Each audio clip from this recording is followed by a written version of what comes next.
How would you describe Abba and Louisa as they're kind of growing up together, the way that Abba nurtures her? What are some significant moments, would you say, in that relationship? Well, when they first moved to Hillside, which is now Wayside, the Hawthorne House in Concord, Louisa was 13 and she got her own little room for the first time, and she wrote about how it meant so much to her and that only her mother understood that she really needed her own little space, because she and Anna had been probably sharing a bed prior to that, and they, even at Orchard House when they were young women, they were sharing a room.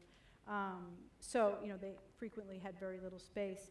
I think Abigail and Louisa were very bonded, almost like each other's partners, and they identified with each other, and Bronson also viewed them as parallel figures, and he would write very critically of the mother fiend and her daughter at times. Do you think he was jealous, or what? I mean, that is kind of, it is interesting because he does see Abba and Louisa as kind of the dark figures in the family, unlike Anna, who's, he says, much more placid and is blonde like him, looks like him physically, but kind of the source of that.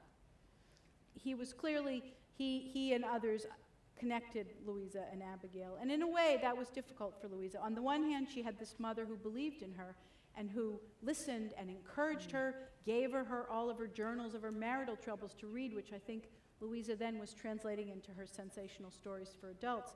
But on the other hand,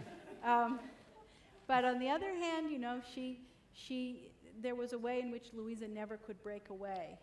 And that's complicated because Louisa also was very chronically ill with probably an autoimmune disorder, and she might not have ever been able to anyway because of her health troubles. But they were clearly, Abigail and Louisa were partners, and they were each, so far as I know, the closest person to the other in the world.